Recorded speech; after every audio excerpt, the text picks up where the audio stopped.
Halo semuanya, perkenalkan nama saya Muhammad Rehan Salsabil dari Universitas Pendidikan Indonesia, program studi survei pemetaan dan informasi geografis. Kali ini saya mendapatkan kesempatan untuk mengikuti program magang MBKM di Badan Informasi Geospasial, Direktorat Pemetaan Batas Wilayah dan Nama Rupa Bumi. Badan Informasi Geospasial sudah membuat aplikasi yang dapat kita akses untuk melakukan penentuan atau pelacakan batas wilayah. Tentunya, aplikasi ini dirancang dengan fleksibel dan dapat kita gunakan di mana saja karena dapat di-download di Play Store menggunakan handphone. Jadi, kita bisa melakukan penentuan atau pelacakan batas wilayah di mana saja. Aplikasi yang saya maksud adalah aplikasi Batasku, atau kalian bisa download di Play Store, nama aplikasinya Batas Desa. Nah, apabila kalian ingin melakukan pengukuran atau pelacakan batas desa, kalian bisa lakukan di aplikasi Batasku menggunakan metode kartometrik. Bagaimana caranya? Simak videonya. Pertama-tama, kalian buka aplikasi Batasku, lalu kalian masuk ke dalam menu pengaturan dan kalian tentukan terlebih dahulu lokasi, jarak, dan juga luas untuk melakukan penegasan batas wilayah. Selanjutnya, masuk ke dalam daftar peta dan kalian harus menambahkan grup layer agar nantinya data hasil pengukuran secara kartometrik yang dilakukan tersimpan dalam satu layer. Selanjutnya, untuk melakukan penegasan batas desa, kalian bisa klik menu yang ada di bagian paling kanan. Nah, di sini tertera ada beberapa opsi. Yang pertama, lokasi kantor desa. Yang kedua, titik kartometrik. Ketiga, tarik garis batas desa. Dan yang terakhir, tracking. Untuk tracking ini mungkin kalian bisa lakukan apabila kalian ingin melakukan penetapan batas desa dengan cara terjun langsung ke lapangan. Nah, sedangkan untuk penegasan batas desa ini, langkah pertama yang harus kalian lakukan adalah menentukan lokasi kantor desa terlebih dahulu. Nah, dengan cara klik lokasi kantor desa, lalu kalian pilih grup atau layers yang sudah kalian buat sebelumnya. Nah, lalu kalian bisa menentukan peta dasar mana yang ingin kalian gunakan. Di sini ada rupa bumi, PPBW, OpenStreetMap, dan satelit Esri. Nah, kemudian kalian tinggal plotting dengan cara klik fitur yang ada di atas bagian kiri, lalu plotting pada lokasi kantor desa atau kelurahan. Nah, apabila kalian kesulitan untuk menemukan lokasi kantor desa atau kelurahannya, kalian bisa meminta bantuan kepada Google Maps atau Google Earth. Nah, setelah kalian menemukan lokasinya, kalian tinggal plotting, lalu kalian bisa klik save yang ada di bawah bagian kanan. Lalu setelah save nanti kalian diminta untuk mengisi nama dan juga keterangan. Untuk nama ini kalian bisa sesuaikan dengan nama kantor desa atau kelurahannya sesuai dengan wilayahnya. Lalu untuk keterangannya kalian bisa isi dengan alamat lengkap dari kantor desa tersebut. Nah, lalu yang terakhir, kalian bisa menambahkan foto kantor desanya agar informasi yang diberikan lebih lengkap. Setelah kalian menyelesaikan penentuan lokasi kantor desa, kalian tinggal klik kembali yang ada di atas, lalu klik ulang menu yang ada pada bagian paling kanan. Nah, selanjutnya kita masuk ke titik kartometrik. Nah, klik titik kartometriknya, kemudian seperti biasa kalian tentukan layer atau grup. Nah, selanjutnya untuk titik kartometrik ini dibagi menjadi dua. Nah, sebelum kalian menentukan titik kartometrik, kalian harus menentukan titik simpul terlebih dahulu.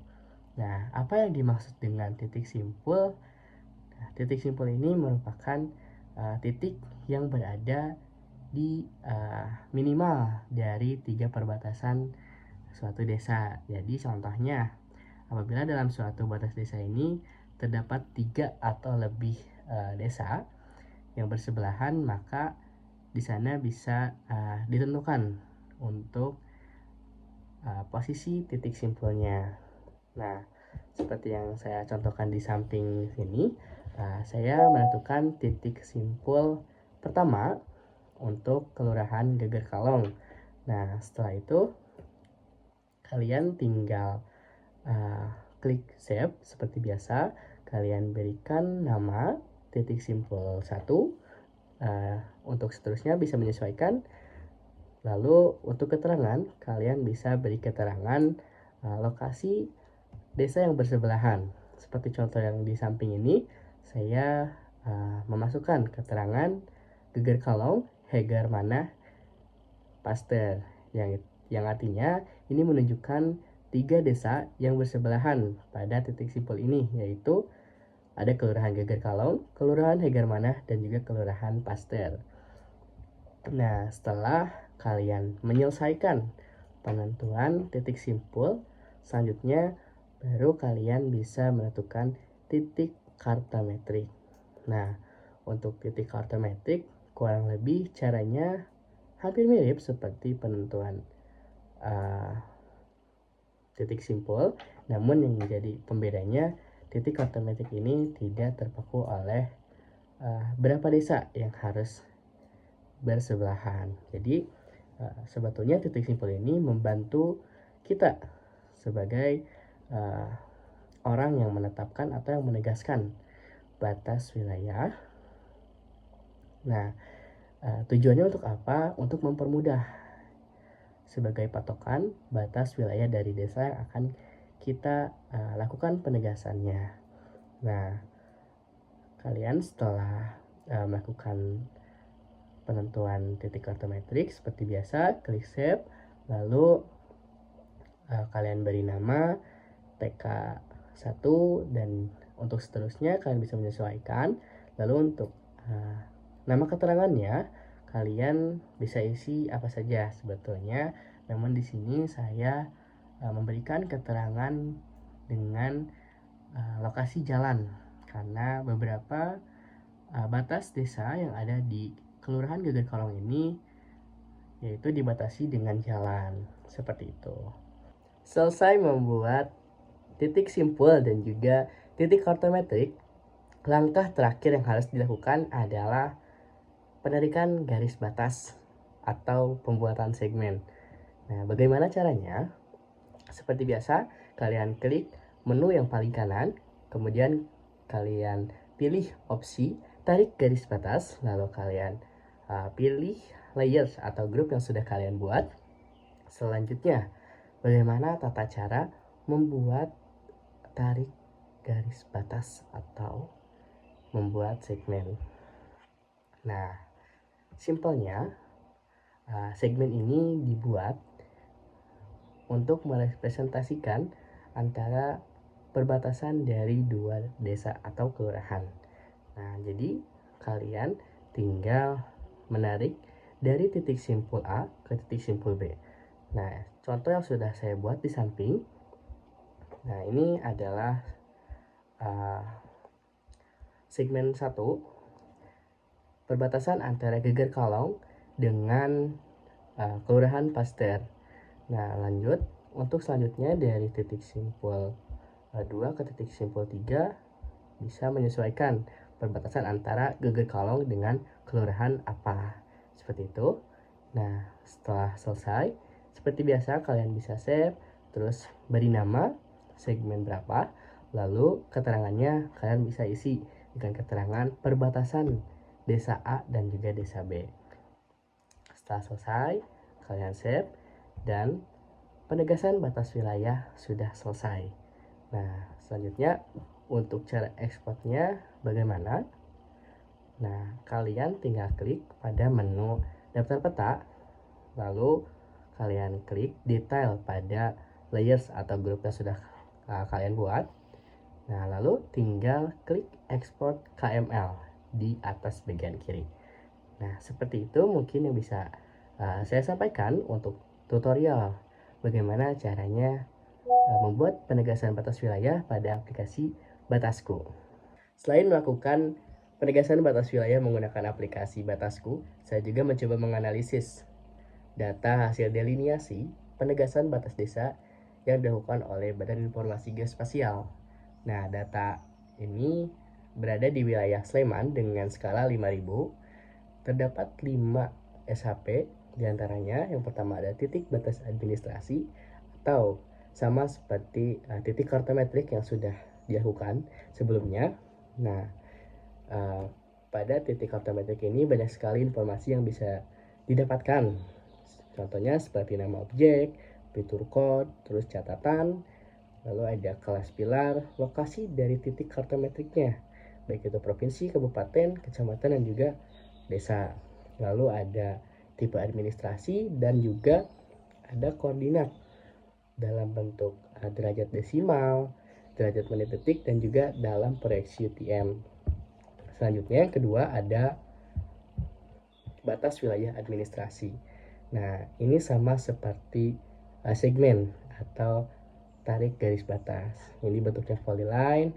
Terus untuk atribut tabelnya di sini ada nama objek, perbatasan antara dua wilayah, lalu ada kelas batas wilayah, lalu ada kode PUM administrasi, kemudian tipe batas, tipe lokasi, wilayah kecamatan atau distrik 1, distrik 2, terus kota 1, kota 2, dan seterusnya. Kemudian untuk SHP yang ketiga adalah area batas wilayah administrasi. Nah, perbedaannya jika yang tadi bentuknya polyline, yang ini bentuknya polygon. Dan apa sih yang menjadi pembeda? Nah, yang menjadi pembeda di sini yang pertama jelas bentuk SHP-nya, dan yang kedua untuk area di sini ada kode BPS, baik itu dalam provinsi, kabupaten atau kota, kecamatan, dan juga desa. Lalu yang keempat ada SHP toponimi. Nah, sangat disayangkan sekali saat saya ingin mencoba menganalisis pada atribut tabelnya tidak ada data yang bisa saya dapatkan karena hanya ada judulnya saja. Dan yang kelima ada SHP administrasi LN5K. Nah, di sini juga tidak banyak informasi yang bisa saya dapatkan. Setelah saya melakukan penegasan batas desa menggunakan aplikasi Batasku dan mencoba menganalisis data hasil delineasi penegasan batas desa yang dilakukan oleh BIG, tentunya saya mendapatkan banyak sekali ilmu dan pengalaman baru tentang penegasan batas desa.